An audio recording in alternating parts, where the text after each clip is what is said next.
రాసిన మొదటి పత్రిక 15వ అధ్యాయం. కొరింథీలకు రాసిన మొదటి పత్రిక 15వ అధ్యాయం 23 నుండి 28 వచనాలు చదువుకుందాం.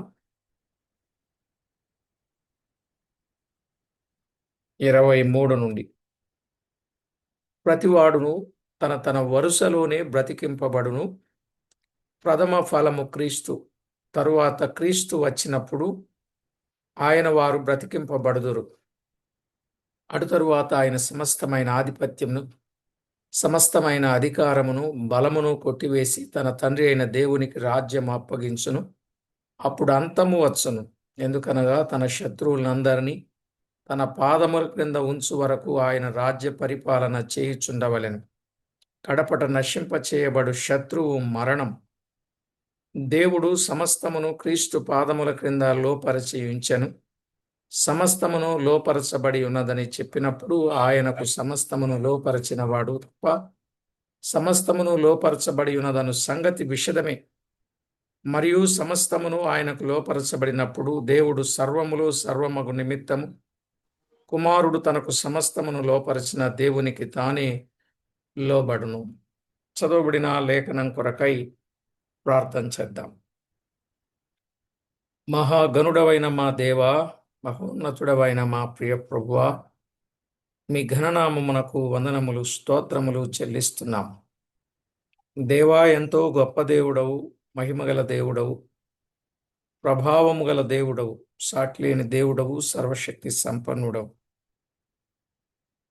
మీ ఘననామమునకు స్తోత్రము చెల్లిస్తున్నాం.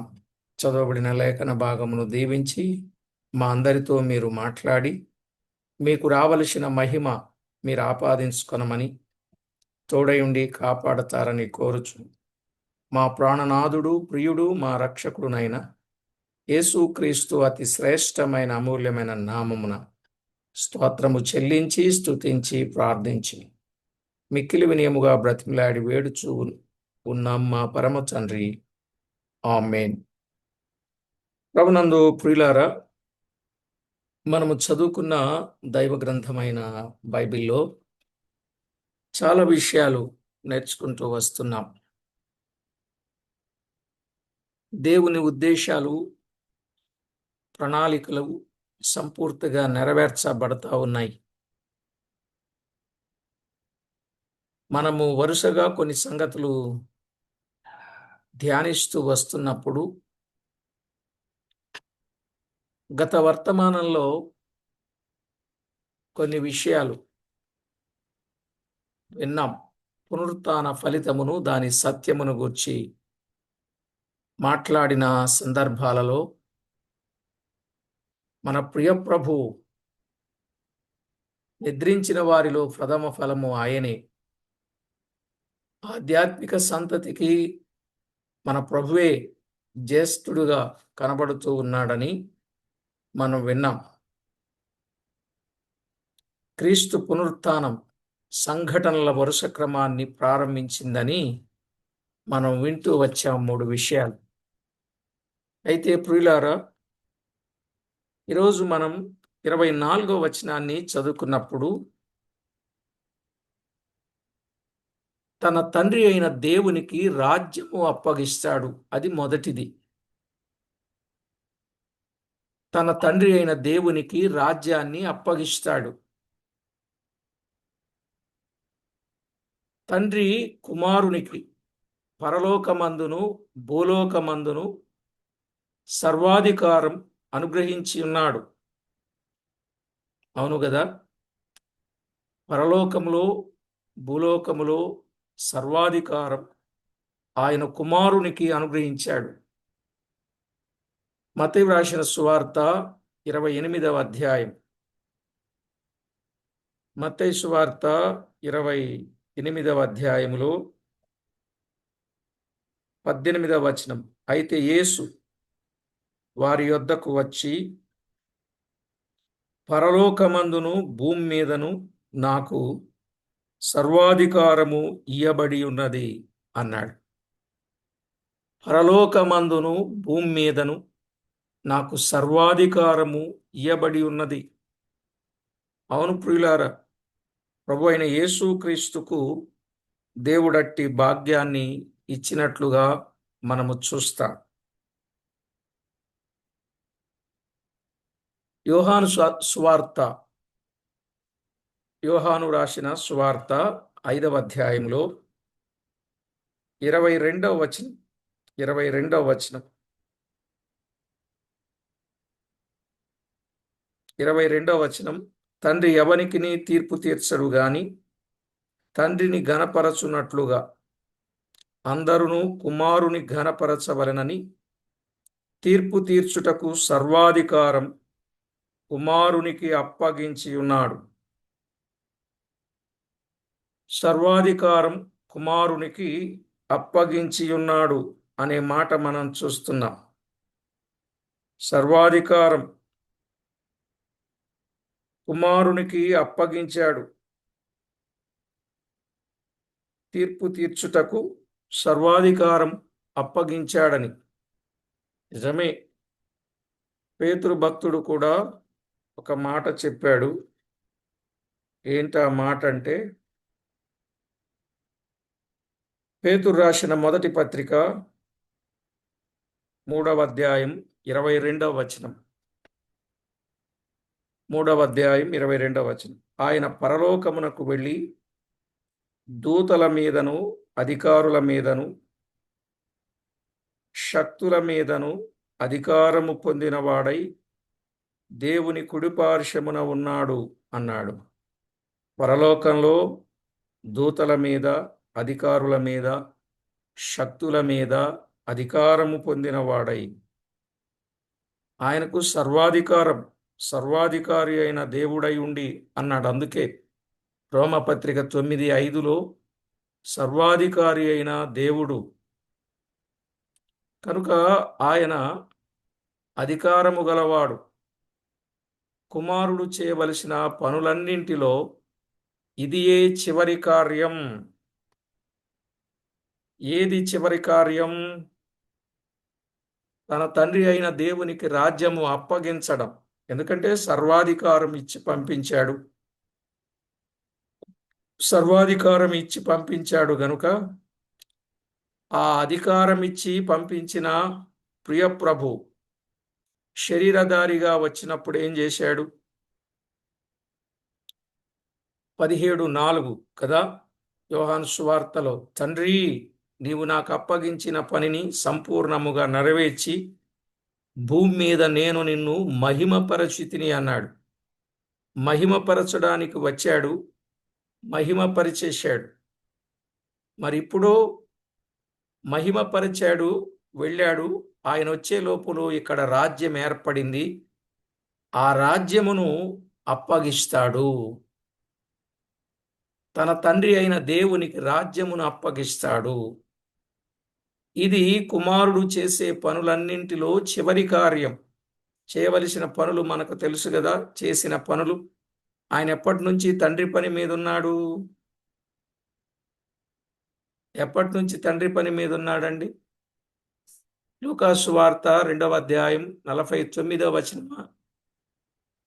ఎప్పటి నుంచి అండి తండ్రి పని మీద ఉన్నాడు? 12 సంవత్సరాల వయసు. చిన్నతనము నుండే కదా.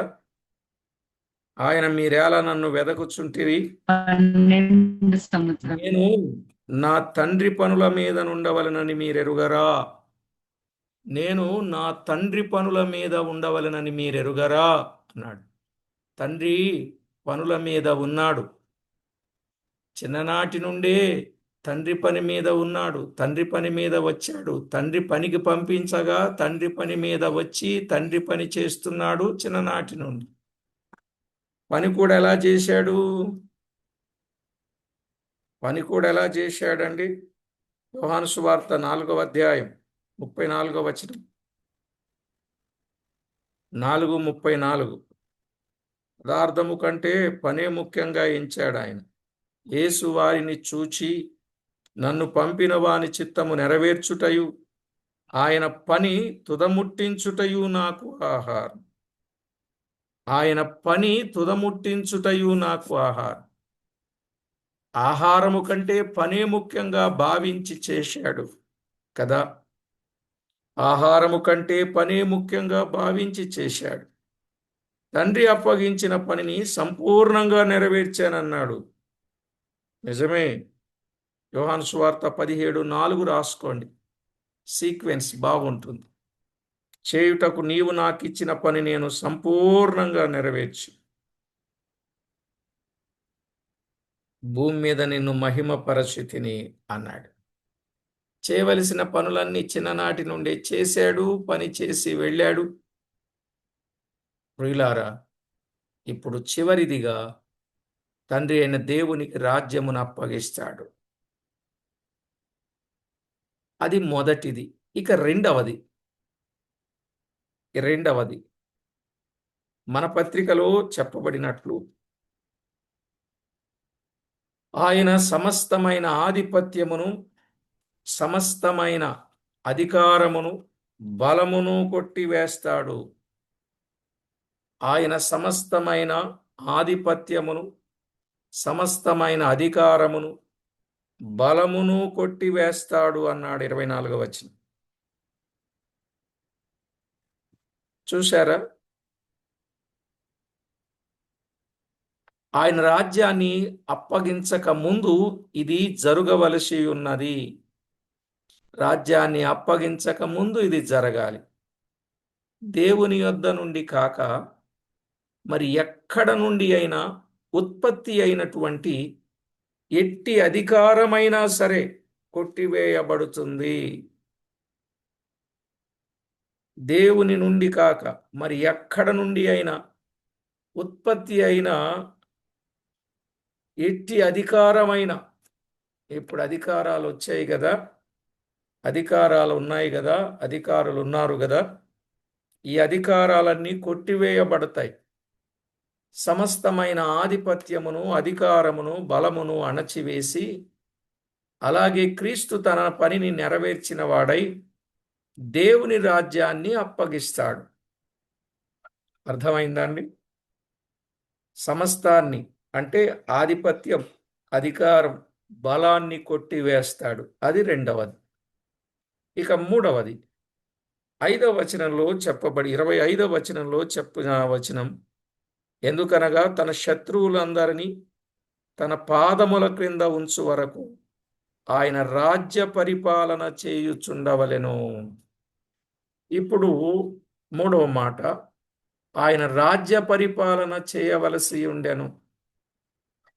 ఎంతవరకంటే శత్రువులు తన పాదము క్రిందకి వచ్చు వరకు. యేసు యొక్క ప్రభుత్వం ఆయన యొక్క పునరుత్థానముతో ఆరంభమైనది. పునరుత్థానముతో ఆరంభమైనది గనుక ఇప్పుడు ఈ సమస్తమైనటువంటి బలం గాని, ఆధిపత్యం గాని, అధికారం గాని కొట్టివేసి సమస్తము పైన ఆధిపత్యమును, అధికారమును అణిచివేసి తన పనిని నెరవేర్చి దేవునికి రాజ్యాన్ని అప్పగిస్తాడు. శత్రువులు తన పాదముల క్రింద వరకు వచ్చు వరకు అన్నాడు. నిజమే. దేవుని వాక్యములో వ్రాయబడిన మాట ఫిలిప్పీలకు రాసిన పత్రిక 2వ అధ్యాయం 11వ వచనంలో ఒక మాట మనం ఎరుగుదాం. ఫిలిప్పీ పత్రిక 2వ అధ్యాయం 11వ వచనం, ప్రతివాని నాలుకయు తండ్రి అయిన దేవుని మహిమార్థమై యేసుక్రీస్తు ప్రభువని ఒప్పుకొనున్నట్లును దేవుడు ఆయనను అధికముగా హెచ్చించి ప్రతి నామమునకు పైనామమును ఆయనకు అనుగ్రహిస్తాడు. అంటే ప్రతి నామమునకు పైనామం అనుగ్రహిస్తాడు అంటే దాని అర్థం ఏమిటి? అన్నింటినీ ఆయన అణిచివేస్తాడు, అన్నింటికంటే ఆయన పైన ఉంటాడు. సమస్త ఆధిపత్యము కలిగిన వాడుగా రాజ్య పరిపాలన చేయడానికి సంసిద్ధుడుగా ఉన్నాడని అర్థం. ప్రియులారా, ఈ సత్యాన్ని మీరు గుర్తించాలి. నిజమే, అన్నింటినీ అణిచివేసి అన్నింటికి పైగా ఈ 2:11లో చెప్పబడిన మాట దేవుడాయనను అధికముగా హెచ్చించి దేవుడాయనను అధికముగా హెచ్చించి ప్రతి నామమునకు పైనామం ఆయనకు అనుగ్రహిస్తాడు అని దేవుని వాక్యంలో. కనుక సమస్తము యేసుక్రీస్తుకు లోబడవలెను. అయితే ఇప్పుడు సమస్తమును క్రీస్తుకు లోపరచబడినట్లు మనము చూడలేం. సమస్తము క్రీస్తుకు లోపరచినట్లు ఇప్పుడు చూడలేము గాని తరువాత ఈ కార్యం జరుగుద్ది అనే సత్యాన్ని మనము గుర్తించవచ్చు. ఎలాగంటే హెబ్రీ పత్రిక 2వ అధ్యాయం 8వ వచనం. ప్రియులారా, మీకు ప్రతిదీ లేఖనాధారాన్ని మీకు చూయిస్తా వస్తున్నా. లేఖనాధారం, ప్రతిదీ లేఖనాధారం. 2:8 ఏమన్నాడు? వాని పాదముల క్రింద సమస్తమును ఉంచితివి అని చెప్పాడు. ఆయన సమస్తమును వానికి లోపరచినప్పుడు వానికి లోపరచకుండా దేనిని విడిచిపెట్టలేదు. ప్రస్తుతమందు మనము సమస్తమును వానికి లోపరచబడుట ఇంకనూ చూడలేదు గాని అన్నాడు. ఆయన సమస్తమును వానికి లోపరచినప్పుడు వానికి లోపరచకుండా దేనిని విడిచిపెట్టలేదు. కనుకనే ఆయన అన్ని నామముల కన్నా పైనామము కలిగిన వాడవుతాడు.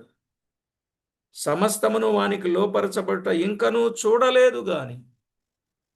అయితే దీనిని బట్టి మనం ఆలోచన చేస్తే ఇప్పుడు సమస్తము క్రీస్తుకు లోబడినట్లు మనము చూడలేము.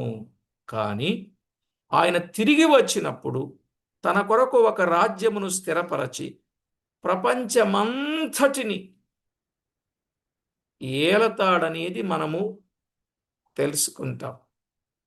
ఈ ప్రపంచాన్నంతటినీ ఆయన ఏలుబడి చేస్తాడు. ఎన్నో వచనాలు ఉన్నాయి ప్రియులారా. ప్రపంచాన్నంతటినీ ఏలుబడి చేస్తాడు. దానియేలు గ్రంథం 7వ అధ్యాయం 10 నుండి 14 వచనాలు. దానియేలు గ్రంథం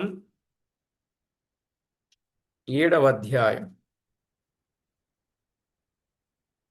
10 నుండి 14 వచనాలు.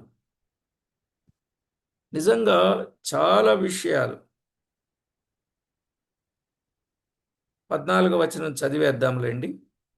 సకల జనులను రాష్ట్రములను ఆయా భాషలు మాటలాడువారును ఆయనను సేవించునట్లు ప్రభుత్వమును మహిమయు ఆధిపత్యమును ఆయన కీయబడెను.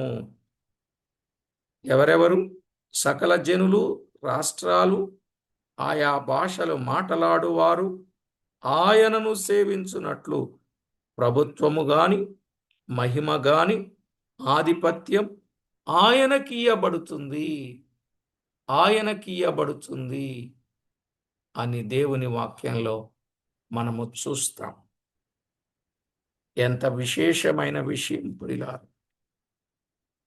ప్రభుత్వం ఆయనదే, మహిమ ఆయనదే, ఆధిపత్యం ఆయనదే అనే ఒక గొప్ప సత్యాన్ని దైవలేఖనం తేటగా తెలియచేస్తూ. ఇక ప్రకటన గ్రంథములో 11వ అధ్యాయం 15 నుండి 18 వచనాలు మనము చదవాలి. నేను చదువుతున్నాను, చూడండి. ప్రకటన గ్రంథం 11వ అధ్యాయం 15 నుండి 18 వచనాలు. 7వ దూత బూర ఊదినప్పుడు పరలోకములో గొప్ప శబ్దములు పుట్టెను. ఆ శబ్దములు ఈ లోక రాజ్యం మన ప్రభు రాజ్యమును ఆయన క్రీస్తు రాజ్యమును ఆయను. ఈ లోక రాజ్యం మన ప్రభు రాజ్యమును ఆయన క్రీస్తు రాజ్యమును ఆయను. ఆయన యుగయుగముల వరకు ఏలుననెను. అంతటా దేవుని ఎదుట సింహాసనాసీనులగు ఆ 24 పెద్దలు సాష్టాంగపడి దేవునికి నమస్కారము చేసి, వర్తమాన భూతకాలములలో ఉండు దేవుడవైన ప్రభువా, సర్వాధికారి, నీవు నీ మహాబలమును స్వీకరించి ఏలుచున్నావు గనుక మేము నీకు కృతజ్ఞతాస్తుతులు చెల్లించుచున్నాం. జనములు కోపగించినందున నీకు కోపము వచ్చెను. మృతులు తీర్పు పొందుటకు నీ దాసులకు ప్రవక్తలకును పరిశుద్ధులకును నీ నామమునకు భయపడు వారికి నీ తగిన ఫలమునిచ్చుటకును గొప్పవారేమి కొద్దివారేమి భూమిని నశింపజేయు వారి నశింపజేయుటకు సమయము వచ్చి ఉన్నదని చెప్పేది. మనం 15వ వచనంలోని ఈ లోక రాజ్యం మన ప్రభు రాజ్యం, ఆయన క్రీస్తు రాజ్యమును ఆయన యుగ యుగములు వరకు ఏలును అన్నాడు. ప్రియులారా, ఈ వచనాలు ఎలా ఉన్నాయి? తన కొరకు ఒక రాజ్యమును స్థిరపరచి ప్రపంచమంతటిని ఏలేటట్లుగా దేవుడు ఆయనను సిద్ధపరిచినట్లు మనము చూడవచ్చు. నిజమే, లేఖనాల వెలుగులో వాస్తవాల వెల్లువ ఇదే. ఎంత వివరంగా వ్రాయబడిందో చూడండి. ఇక మీరు యెషయా గ్రంథములో 2వ అధ్యాయం 1 నుండి 8 వచనాలు చదివితే కూడా ఆ సంగతులే మనకు గుర్తొస్తాయి. యెషయా గ్రంథం 2వ అధ్యాయం 1 నుండి 8 వచనాలు మనము చదివితే మనకు అర్థమయ్యేది అదే. ఆ ప్రియ ప్రభు ఏలుబడి చేసే రాజ్యము ఆయనదయ్యే సమయం, గుంపులు గుంపులుగా దేవుని మందిరానికి వచ్చే సమయం అనే మాట మనము చూస్తాం. ఆ విషయాన్ని మనం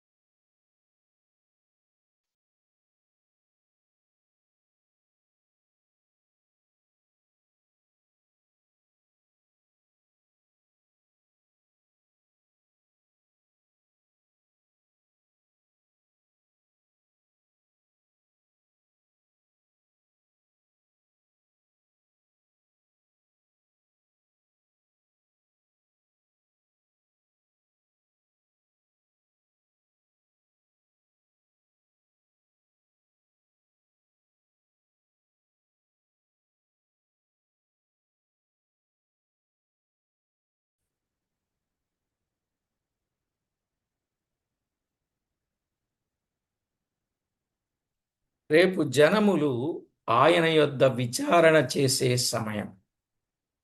ప్రియులారా, ఆయన చిగురుగా, పరిపాలించే చిగురుగా, ఏలుబడి చేసే చిగురుగా, ప్రభుత్వము చేసే చిగురుగా, ఆధిపత్యము కలిగిన చిగురుగా మనము ఆయనను చూడవచ్చు.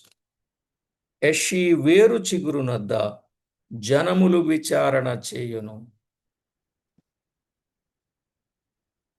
మీరు ఒకటి గమనించాలి, ఆయన ఏలుబడిలో దేవునికి విరోధమైనది యావత్తు ఈ ప్రపంచమందు మరి ఎక్కడైనా సరే అదంతా కూడా కూల్చు వరకు క్రీస్తు ఆ విధముగానే రాజ్యము చేయును. అర్థమైందండి? దేవునికి విరోధమైనవి యావత్తు ఈ ప్రపంచమందు ఎక్కడున్నా సరే అదంతా కూల్చు వరకు క్రీస్తు ప్రభు వారు ఏం చేస్తారు? రాజ్యము చేస్తారు. ఆ సమయంలో దేవునికి అవిధేయులుగా ఉన్న ప్రతివారు క్రీస్తు శక్తి చేత అణిచివేయబడతారు. క్రీస్తు శక్తి చేత రేపు వారు అణిచివేయబడతారండి. క్రీస్తు ప్రభు శక్తి చేత వారు అణిచివేయబడతారు. తన రాజ్య పరిపాలన చేయనప్పుడు ఆయన ఒంటరిగా ఉండడు.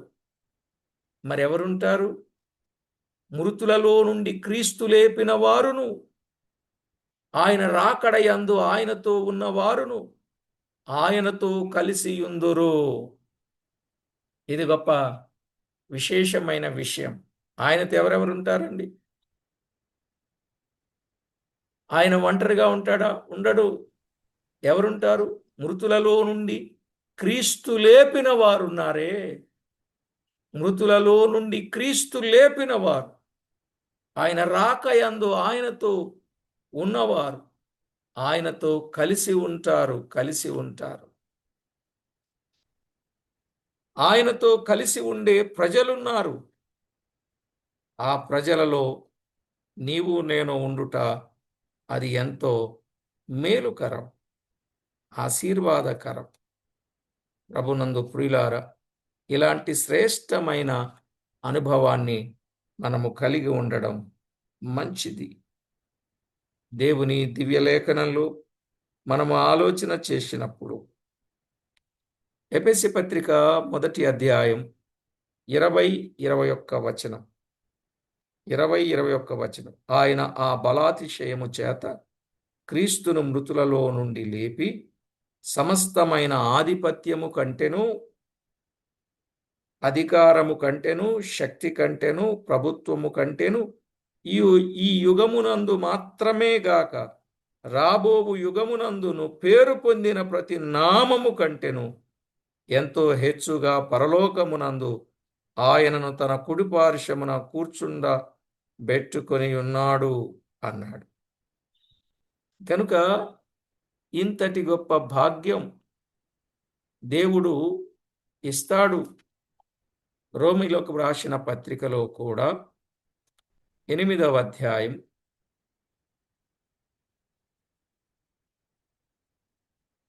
17వ వచనం. రోమాపత్రిక 8వ అధ్యాయం 17వ వచనం. మనము పిల్లలమైతే వారసులం, అనగా దేవుని వారసులం, క్రీస్తుతో కూడా మహిమ పొందుటకు ఆయనతో శ్రమ పడిన ఎడల క్రీస్తుతోడి వారసులం. రేపు క్రీస్తుతో మహిమ పొందుటకు,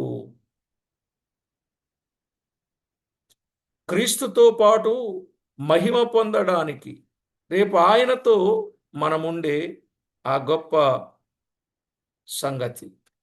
తిమోతికి పౌలు వ్రాస్తూ 2వ పత్రికలో ఒక మాట చెప్పాడండి. ఏమని చెప్పాడు? 2వ అధ్యాయం 12వ వచనములో 2:12, సహించిన వారమైతే ఆయనతో కూడా ఏలుదుము అన్నాడు.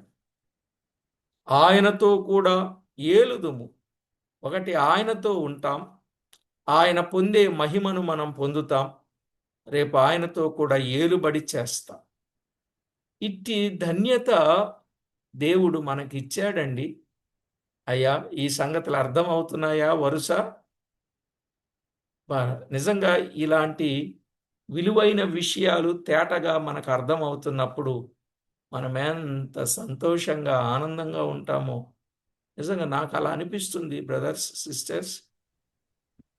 ప్రియప్రభువు ఆయన ఉండే స్థలములో మనల నుంచి ఆయన మహిమను మనకు కూడా ఇచ్చి రేపు ఆయనతో పాటు ఏలుబడి చేసే భాగ్యం ఎవరికి దొరుకుతుందండి? అందుకే భూలోకంలో ఆయన కొరకు ఎట్టి శ్రమలొచ్చినా మనము సహించవలసిన వారం. సహించిన వారమైతే ఆయనతో కూడా ఏలుబడి చేస్తాం. అదే కదా యెషయా గ్రంథంలో 32వ అధ్యాయం 1వ వచనంలో చెప్పారు. యెషయా గ్రంథములో 32వ అధ్యాయం 1వ వచనంలో ఆయన నీతి పరిపాలన చేస్తాడు అని అక్కడ వ్రాయబడిన మాట మనము ఎరుగుదు. మన ప్రియ ప్రభు నీతి పరిపాలన చేస్తాడు. ఆలకించుడి, రాజు నీతిని బట్టి రాజ్య పరిపాలన చేయును, అధికారులు న్యాయమును బట్టి ఏలుదురు అన్నాడు. ఎవరా అధికారులు? ఎవరా అధికారులు? రాజు నీతిని బట్టి రాజ్య పరిపాలన చేస్తే అధికారులు న్యాయమును బట్టి ఏలుదురు. ఎవరా అధికారులు? అసలు విశ్వాసము ద్వారా దేవుని పిల్లలమయ్యే అధికారం ఇచ్చాడు కదా ప్రభు. అప్పటి నుండి ఆ అధికారాన్ని మనము కాపాడుకుంటూ రేపు మనము ఆయనతో పాటు ఏలుబడి చేసేటటువంటి న్యాయమైన అధికారం దేవుడు మనకిచ్చాడు గనుక దేవునికి ఎంతో కృతజ్ఞతలు చెల్లిస్తూ ఆయన నామాన్ని మహిమపరచవలసిన వారమై ఉన్నాం. కనుక ఈ దినాలలో ప్రభు కొరకు ప్రయాసపడి ప్రభు పిల్లలందరూ వారు చేసిన పనిని బట్టి పదవులు పొంది క్రీస్తుతో కూడా రాజ్యము చేయుదురు. ఇప్పుడు ప్రయాసపడి పని చేస్తున్న వారు ఉన్నారే, రేపు అక్కడికి వెళ్ళిన తర్వాత ఈ పనిని బట్టి దేవుడు కొందరికి పదవులను అప్పగిస్తాడు. ఏమండి? పదవులను అప్పగిస్తాడు, అధికారాన్ని అప్పగిస్తాడు. నిజం, రేపు ఆయన అప్పగిస్తాడు.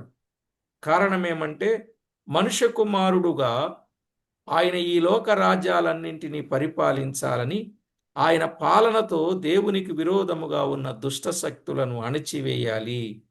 అట్టి వాటిలో మరణము ఒకటి.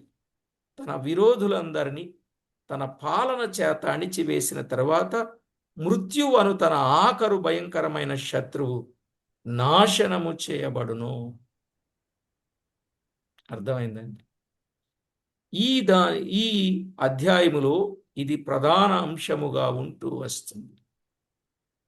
మరణాన్ని, దాని శక్తినంతటిని సైతం ఏమీ లేకుండా చేస్తాడు.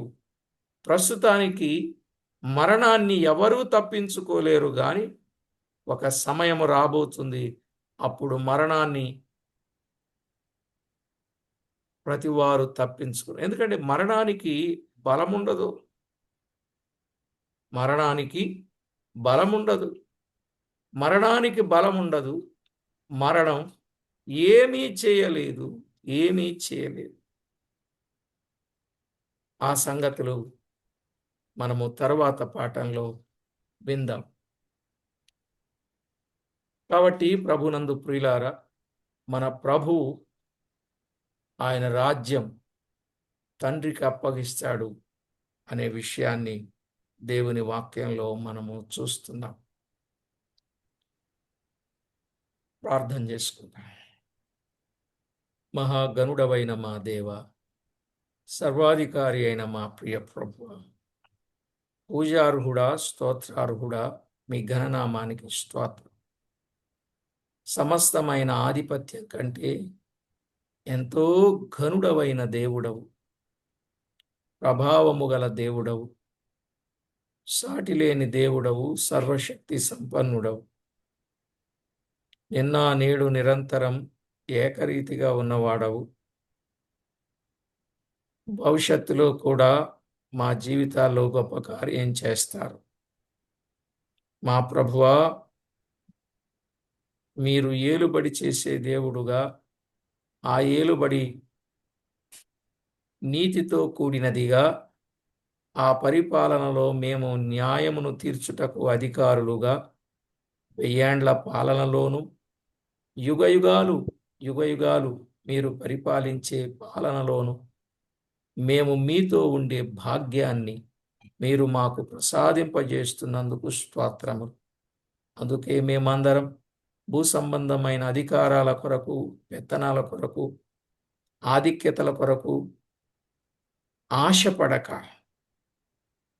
పరలోకములో గొప్ప స్థితి మీరు మాకు నియమించారని ఎరిగి మీకు మహిమకరంగా జీవించుటకు మమ్మును సిద్ధపరచమని కోరుచు, మా ప్రభు అయిన యేసు క్రీస్తు అమూల్యమైన నామమున స్తోత్రము చెల్లించి స్తుతించి ప్రార్థించి మిక్కిలి వినయముగా బ్రతిమలాడి వేడుచూ ఉన్నాం మా పరమ తండ్రి.